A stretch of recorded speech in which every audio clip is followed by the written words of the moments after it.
Turbocharge your keto lifestyle results with these following tweaks. I'm not going to lie to you. Switching to a new diet can be very challenging. It definitely will take quite a bit of effort. It definitely requires a lot of focus and willpower. And if you want to stick to a diet and keep the pounds off indefinitely, you're going to have to focus on consistency. Thankfully, there are certain tweaks that would enable you to convert your keto diet into a keto lifestyle. This really is the secret to any kind of weight loss program. If you look at diet just as a means for you to lose a few pounds here and there, then chances are you're going to regain those pounds. It's only a matter of time. On the other hand, if you look at your weight loss system as a gateway or a transition point to a different lifestyle, then the weight is probably going to stay off. That's how it works. Keep the following tweaks in mind. I don't expect you to master all of these the first time you try them. Usually it takes a while to get used to them, but eventually they will become second nature to you as long as you give them enough focus and importance. Eat only when you're hungry. I can't even begin to tell you how many people eat out of obligation. I know that sounds crazy. It definitely sounds ridiculous, but it's true. I know it because it happened to me. This was my standard practice. I would look at my watch or my mobile phone and notice that it's a certain time. That's when I know it's time to eat. So, regardless of whether I'm hungry or regardless of how busy I am, I just sit down and enjoy my meal. That's a serious problem. Because if you're not hungry, you don't have to take in those calories. You can just lose yourself in your work, or you can just focus on what you're doing regardless of the time. It doesn't matter what your schedule is. If you're not hungry, you don't have to eat. This is a hard habit to break. A lot of this has to do with our upbringing. Our parents, bless them, would sit us down at certain fixed times.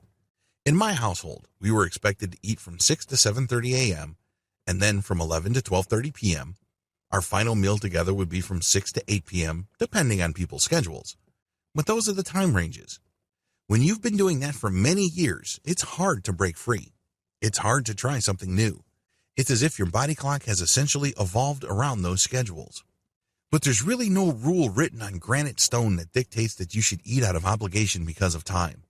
If you want to convert your keto diet into a lifestyle that you can stick to for life, eat only when you're hungry. This is the most empowering thing you can do.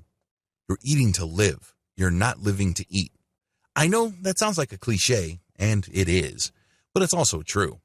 You're not eating out of obligation. You're not eating out of custom or tradition. You're not eating because that's just what I do. No, you're eating because you want to.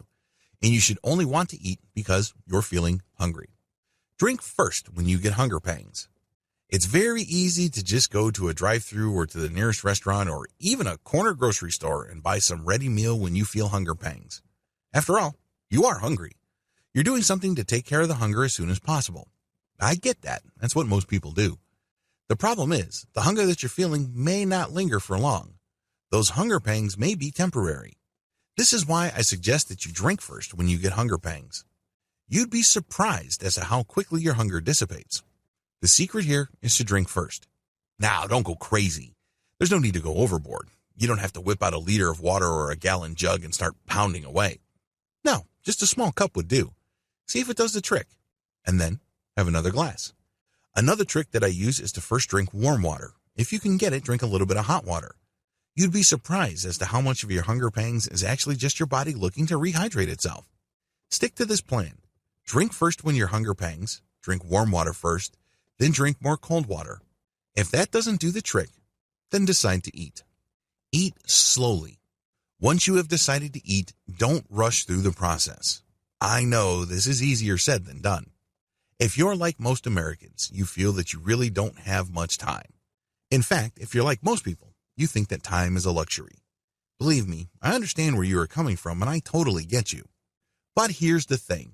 If you just blow through your meal, your mind is not going to register satiety fully. It will still be partly hungry. So what do you think happens next?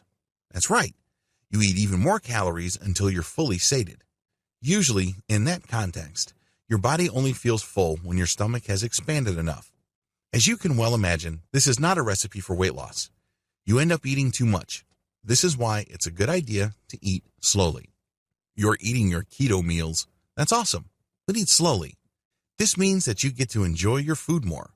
It also gives your brain time to synchronize and line up with your body. Because when you eat, you're actually releasing chemical compounds through your body. It's sending all sorts of signals. There's this interplay between your brain and the rest of your body, particularly your digestive tract. If you rush through your meals, this delicate balance of signals cascading into each other and reacting to each other doesn't play out fully, so you end up overloading your system with calories. Eat slowly. There's no rush.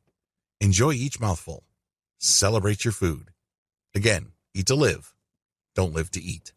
Look at each of your meals as some sort of event. When you have chosen to eat slowly, your mind has opened itself to the possibility of looking at food as some sort of celebration. It is not just empty generic fuel that you just load up on so you can do more important things throughout the day. Unfortunately, this is how most people view food.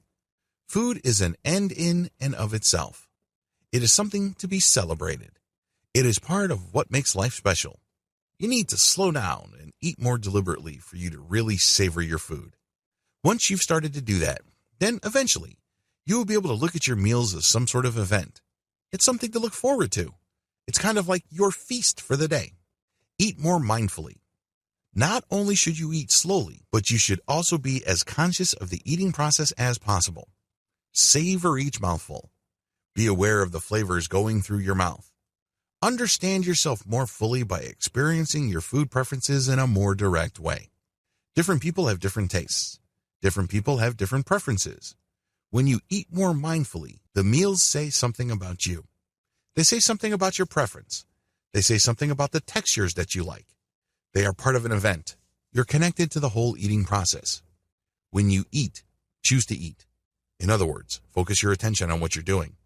It is no surprise that a lot of people who are multitasking while they're eating tend to eat too much. They also tend to eat more frequently. How come? They're not there. Their attention is somewhere else. Maybe it's in the email that they're monitoring. Or maybe it's in the social media updates that are obsessed about. Or maybe it's work. Maybe they're talking to other people. Whatever the case may be, they are not letting the eating process unwind itself. You have to understand that, just like sleep, eating is a big part of you. All people have to eat. It doesn't matter what corner of the globe you come from. It doesn't matter what your specific background is. You have to eat if you are a member of the human species. It really is a tragedy that you go through your meals like it's an afterthought. You have to pack as much meaning into it as you would with sleep. 1/3 of your life is spent sleeping. Well, a significant portion is also spent eating. Wouldn't it be great if you're more aware and appreciative of that percentage of your precious time you spend eating? The good news is that this will pay off handsomely when it comes to weight loss. You'll be able to keep the weight off because you don't have to eat as much. And also, when you're eating keto foods, you enjoy them better and they make you feel fuller for a longer period of time.